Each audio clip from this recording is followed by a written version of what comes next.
Father which art in heaven, hallowed be thy name. You are God Almighty, worthy of all honor, glory, and praise. We come before your throne of grace, seeking your blessings this morning. And as we learn more about you, we pray that you strengthen our faith in you, that you help us, that you change our hearts, and that you make us holy then. Thank you for accepting us as your children. In Christ's name I pray. Amen. Prayer is faith in action. It is the International Women's Day, I believe today, and they've called an international person to speak to you. My sisters, this is the time to put our faith into action. We live in a world where people need to see God. We live in a world where people want to feel God's loving touch. We live in a world where people want to hear God's love and that He cares for them. God asks in Isaiah 6:8, "Whom shall I send?" My prayer is that we can all give a resounding reply. Here I am, Lord, send me. Is this where I'm going to focus? Yeah.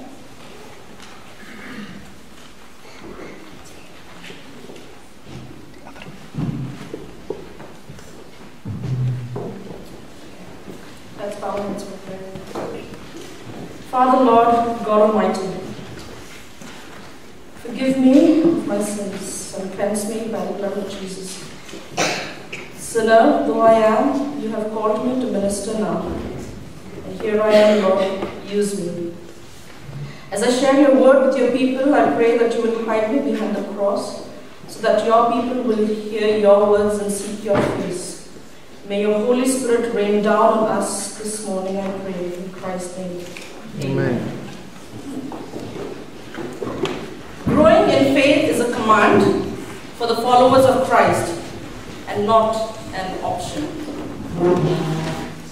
As many realize that this Greek word insinuates being constantly growing.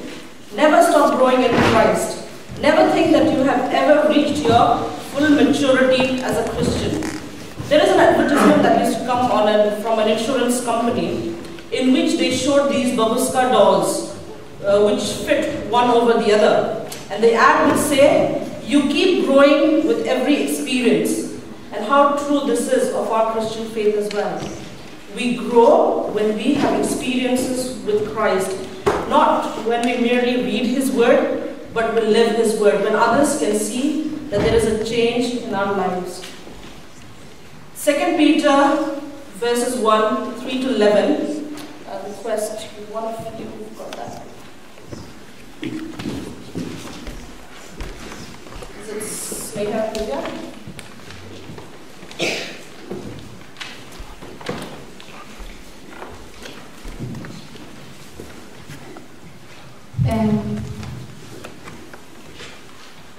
According as His divine power hath given unto us all things that pertain unto life and godliness, through the knowledge of them that had called us to glory and virtue, whereby are given unto us exceeding great and precious promises, that by these ye might be partakers of the divine nature, having escaped the corruption that is in the world through lust. And besides this, giving all diligence, add to your faith virtue, and to virtue knowledge, and to knowledge temperance, and to temperance patience, and to patience godliness, and to godliness brotherly kindness, to brotherly kindness charity. For if these things be in you and abound, they make you that ye shall neither be barren nor unfruitful in the knowledge of our Lord Jesus Christ. But he that lacketh these things is blind, and cannot see afar off, and hath forgotten that he was purged from his old sins. Wherefore, the rather, brethren, give diligence to make your calling and election sure. For if ye do these things, ye shall never fall. For so an entrance shall be ministered unto you abundantly into the everlasting kingdom of our Lord and Savior Jesus Christ. Peter reminds us here the importance of growing in goodness, knowledge, self-control, perseverance, godliness, which is devotion to God, brotherly kindness, concern for others, and above all, love. For a few people, these traits may come naturally, but for most of us, it comes only after we've spent a lot of time in prayer, time with God, and allowing Him to shape our characters so that we can grow to be like Him each day. Peter also tells us in verse 4 that growth is essential if we are to escape from the corruption of this world. Peter knew exactly what he was talking about, because when we read the Gospels, we will see that there is one disciple who kept growing, and that disciple was Peter. In the beginning, he was a mere pebble, but as he spent time with God, he was transformed into a rock. When we follow his life, we see that he was impetuous. He's the first one out of the boat, he's the first one to speak out, and he's the first one to deny Christ. But he also knew what it is to receive God's forgiveness and His grace, and he got that firsthand. His heart and his life were both transformed as he drew close to Jesus Christ. And as we draw ourselves close to Christ, who should be our example, our hearts will also be renewed by the Holy Spirit. Sneha, if you can read this out for me. Ellen White's writing.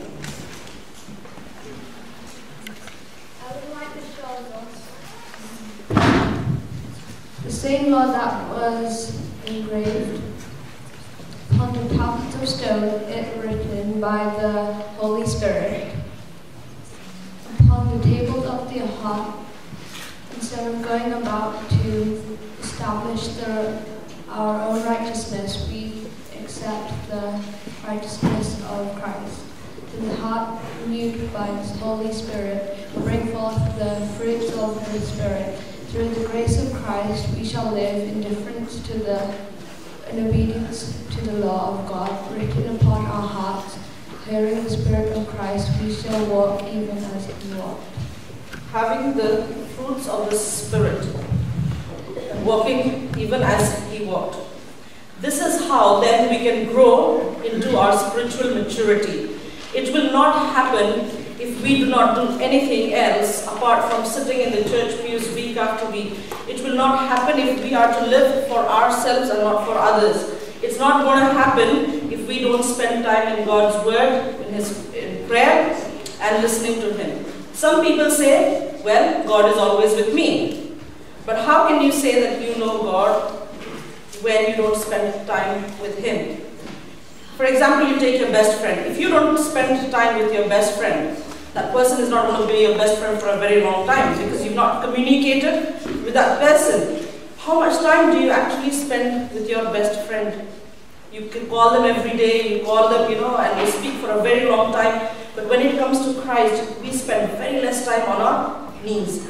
Yet some Christians think that it is enough for us just to go to church and not do anything else to help grow our faith. A faith that is rich and filling, and a faith that can change our lives. Growing spiritually touches every aspect of our life, and every believer should seek to be disciplined in order to grow spiritually. Spiritual discipline is a continual process that helps the believer mature in Christ and know what is God's will for them. There are specific spiritual disciplines like Bible study, prayer, worship, fellowship, service, and witnessing. Spiritual discipline is essential for Christian growth and for Christian development. Though it is very painful at first, spiritual discipline will result from obedience and faith, producing abundant blessings. In Hebrews 12:11 we read, "It is never fun to be corrected. In fact, at the time it is always painful. But if we learn to obey by being corrected, we will do right and live at peace." This is taken from the Women's Study Bible. Many aspects of our life nowadays tend to distract us from the spiritual disciplines that we should have, because we live in a consumer society. Advertising everywhere tells us we need more gadgets, we need more products, we need to look better, we need more leisure, excitement, we need to have more fun in our lives, bigger houses, more status. No wonder many people experience this feeling of discontent in their lives, because we are surrounded by message everywhere that says you are dissatisfied with the way you look, the way you live, and the things you own. But the question here is, what are we adding to our lives? Are we adding compassion, self-control, and grace? Are we growing in faith and knowledge? If we want to grow spiritually, and if we want to know our Heavenly Father, then are we doing it in the right way? Are we desiring the right things? Or are we desiring things of the world rather than the gifts of the Spirit? We should be striving for what Peter lists: goodness, knowledge, self-control, perseverance, godliness, brotherly kindness, and love. In the Bible stories that we read, we see people who are striving to grow in their faith. People I expect who are so much like you and me, just common people. They've made mistakes, they've said the wrong things, they've done even terrible things in their lives. But at the end of the day, it was their faith that mattered the most to God. And we are encouraged when we read such Bible characters, and one of them is David. He did not live a very exemplary life, but of whom God says in 1 Samuel 13:14, the Lord has sought out a man after his own heart. These stories, when we read them, it gives us an assurance that God has mercy on us, and that if we ask for forgiveness, because He loves us so much, He's willing to forgive us because He loves us. There's another story, which is one of my favorite Bible characters, that really speaks out to me. Her name is in Greek, Dorcas, and Tabitha in Aramaic, meaning gazelle. This suggests grace and beauty. The name itself says that she must have been really beautiful from the outside, but we certainly know that she was beautiful from the inside. Now let's read her story a little bit in Acts 9:36 to 42. Now there was at Joppa a certain disciple named Tabitha, which by interpretation is called Dorcas. This woman was full of good works and alms deed which she did. And it came to pass in those days that she was sick and died, whom when they had washed, they laid her in an upper chamber.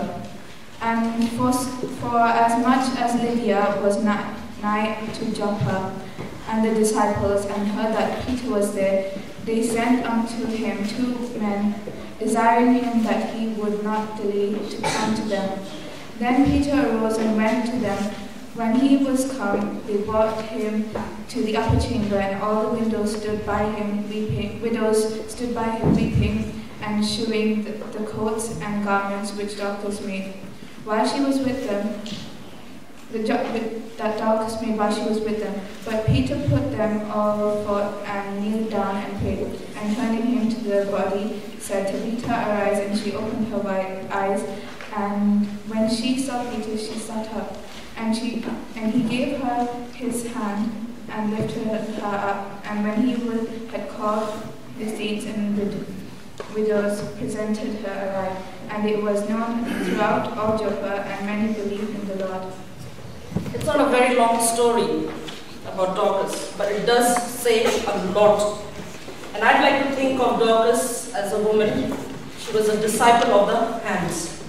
Someone who was the hands and feet of Jesus Christ here on earth. She cared for the widows, she sewed clothes for the poor, and the widows went and showed this to Peter. This is what Dorcas has done for us. And when he saw that and saw how lovingly she's made clothes for even people whom she does not know, Peter prays for her. And the story goes on to say that Dorcas then returns to life.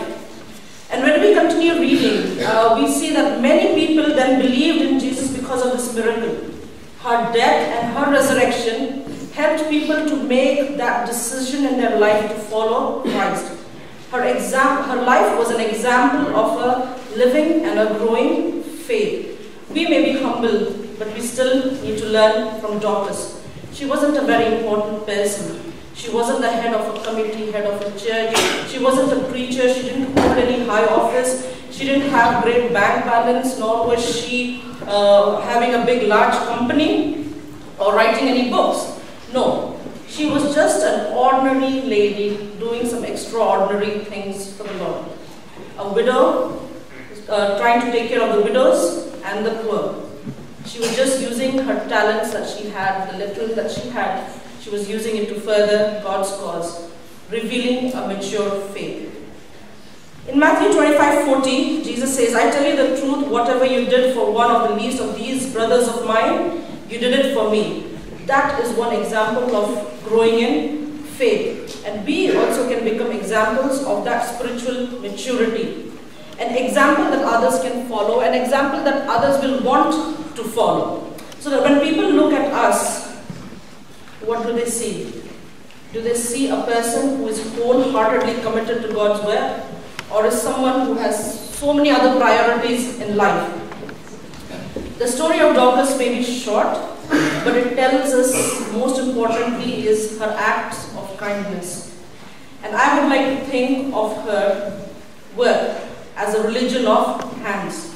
Unfortunately, some may have the religion merely of the mouth.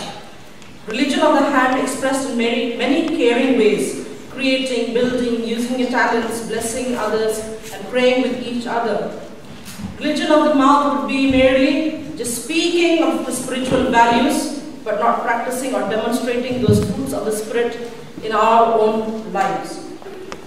Now, when you think of some folks, you may remember or it may come to your mind those who have the religion of the hands. Some people who tirelessly work at the background, helping wherever needed. They won't be in the front, but doing anything that they can at the back, but they'll be spreading the word of God in their own unique way. They are also religion of the hands. Growing in faith then means that the Holy Spirit is changing us. He's creating new characters in us that are more and more exhibiting the traits that Peter says of goodness, knowledge, self-control, perseverance, godliness, brotherly kindness, and love. There's this book, Through the Eyes of the Child, and you will read an incident in there where an older boy has been sent out. Okay? Let's listen to this story. There is an older boy who has been sent out by his family to go and get some pizza to eat. You like pizzas?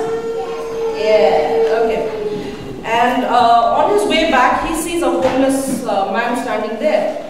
And he feels very bad for him. So what do you think he does? He gives him the pizza, yeah?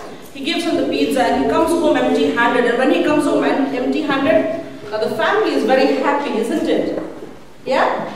No, they're absolutely furious. They're shouting at him and saying to him, what have you done and where is our food? Okay? And puzzled, this boy then replies, I have always been taught by you that we have to share with others who don't have anything.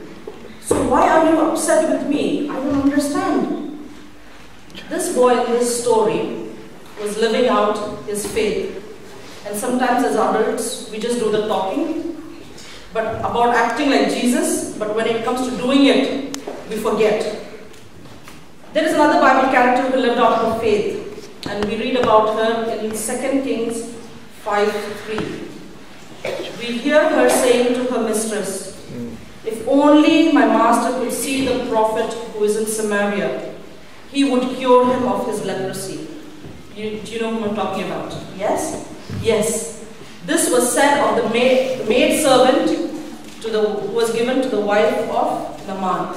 During the raid of Israel by the Syrians, a little girl was taken back to Syria and she was giving in service to Naaman's wife. Now this little girl would have been really upset with her captors. She could have been really distraught. She should have been crying herself, feeling really sorry for the situation that she is in. But no, she showed wonderful compassion to her captors. Instead, she goes and tells Naaman's wife you know what, you should send the master to a prophet and he will heal Naaman. These are words of absolute faith. Faith not showing any signs of doubt. Faith that the prophet can heal Naaman of his leprosy. No perhaps and no maybes, but just pure faith. This captive maid, don't you think, must have received some really good godly upbringing when she was growing up? Because even as a little girl, she was able to tell somebody about Jesus. And this we can see we know this is because it's very clearly seen through the story and even in her captivity. She must have been a wonderful example in that house, because why would then a master listen to a servant girl? She's a woman and she's a slave, so it does not count to much. But then in this situation it did. It's because she did not just do the talking, but she lived her life as a wonderful example. And although we don't really know what her name is, the Bible does not say, but she is very well known for her acts of compassion and her complete faith in God, which speaks to us. How confident are we in our faith? Are we growing daily in companionship with our Heavenly Father, and thus growing in faith, goodness, kindness, self-control, brotherly kindness, and above all love for God and also for those who are around us? Are we having the fruits of the Spirit then, or are we just speaking it? Wherever I'm asked to speak, I always give my testimony of how God saved us from that almost fatal car crash. And the reason I share it is not to boast, but it is to make me also realize how important I am to God, how special I am to God. Others, why would He give me a second chance? It gives me that hope that though I make so many mistakes in my life, though I say so many wrong things to different people, I have that assurance when I look at the life of David that my faith in God will help me to carry on. And the Bible has been a very strong hold for me and my family, and every day is a day that we live on faith, that God will make a way for us when there seems to be absolutely no way. What is your testimony? What is that thing in your life that makes you feel that yes, I am special, I am important? There are mistakes that we will make in our lives, but we have to have that faith so strong with God that we can move on. Today we have read the story of David, Peter, Dorcas, and the little maid girl. All of them growing in their faith. Making mistakes, yes, but not giving up, moving on. And what was that secret that helped them to keep their faith growing? And that secret was that they shared the love of Jesus with everyone and didn't keep it just to themselves. God today is looking for women who are willing to act out their faith in their daily lives. He is looking for women who will show the world who God really is, who are willing to commit themselves to serving God. Do we have women like that in our church today? The question is then, we are so busy in our lives, how can we have time to help somebody else or to change our own lives? The answer to that is prayer. We must pray, pray, and pray. Pray alone, pray with your family. Pray when you meet your friends, when you go to a party with your friends. Pray at work, pray in your small groups. Pray, pray, and pray some more. Our ability to serve God and others in spite of our own trials will depend on the strength that we receive from God. Nothing on our own. We are nothing when we are all by ourselves. It is the Holy Spirit that will fill us, that will move us to do mighty things. And when we have been connected with God every day of our lives through prayer, we will see that miracles will happen in our lives and in the lives of other people. Today I pray that the Holy Spirit will fill our hearts with the grace and the love of Jesus Christ. That as today we choose to be women and men of faith, growing daily in our walk with the Lord, and also carrying out the Great Commission. I pray that the Holy Spirit will move us to be witnesses for Him. Thank you. Amen. Father God of heaven, we thank you for your love. We thank you for your blessings. We've heard that our faith will be growing if we can experience Christ in our lives. Our faith will grow if we can reach out and help somebody. We may not all be able to speak or sing or do mighty things, but there are small things that you have blessed us with and that we can do for you. Small things where we can cook and feed somebody. Small things where we can go and pray for somebody. But help us, dear Father, in all that we do, that Christ alone will be manifested. That in every word that we speak, that the things that we even think in our minds, that you'll be the center focus of our lives. When we meet up as friends, that you'll be the top of our conversation. Lord, we make mistakes and we fall short of your glory. But Lord, we also know, like you've blessed David, that you will also call us to be your own. We love you, dear Jesus, and we want you to please forgive us and use us to be an instrument in bringing more souls for you. In Christ's name I pray. Amen.